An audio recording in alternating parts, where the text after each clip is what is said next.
Hello and welcome to Face Off here on France 24. All eyes have been on Greece for the last few days all across Europe, and here in France, of course. The drama of last weekend's no referendum has prompted very different reaction on the political scene. The far left and the far right are ecstatic.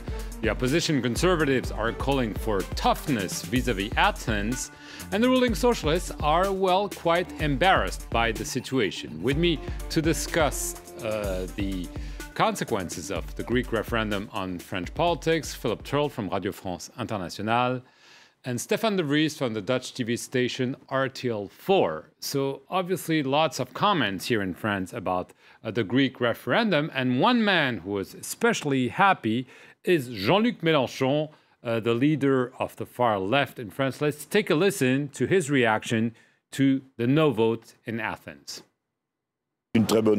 This is very good news, because the Greeks have been subjected to unprecedented violence. There was no money circulating. There is still no money flowing. Stores have been gradually emptied, and despite all this, they voted no, forcing Europe, at least the Eurogroup, to discuss on another basis.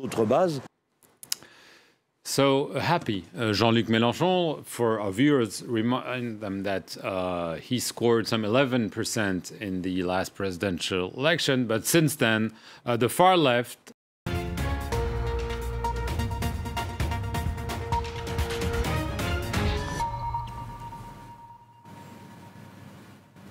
Welcome back to the newsroom. Let's take you live now to Brussels and take a listen into the head of the Eurogroup of finance ministers after their meeting just wrapped up.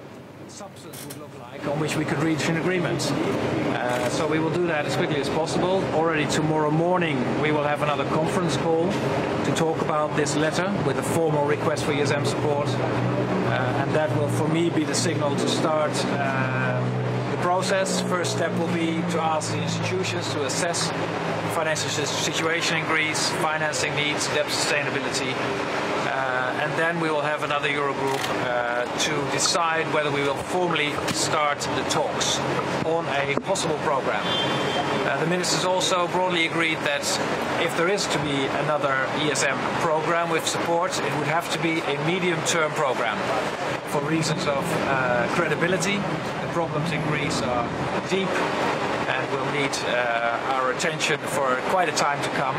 So we would be talking about a medium-term program.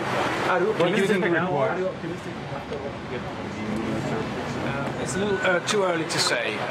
You must realize that in the mind of the Eurogroup, the problems in Greece do really need credible reforms to deal with those problems.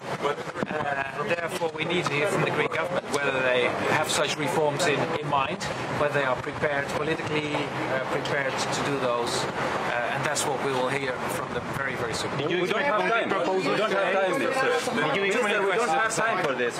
Did you expect concrete proposals already today? Or we were under the suggestion that they might have come today, but they were not available yet.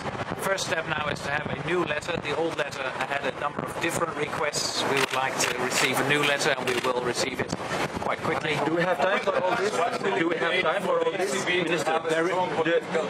Do we have time for all this? There is a great sense of urgency. We all share it. The Greek colleague shares it. We share it.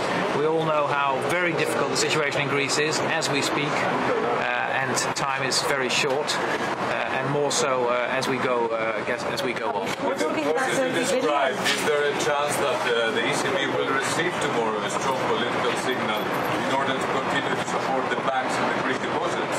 No, we never give strong political signals to the ECB because they are independent. So they will independently assess the situation from day to day and take their decisions. Are we still talking about the Presidential program, Mr. President? Tomorrow morning we hope to have that new letter from the Greeks with a formal request for an ESM program, possibly also the proposals from the Greek side, and we will then start formally the process of looking at this request. with the Eurogroup conference?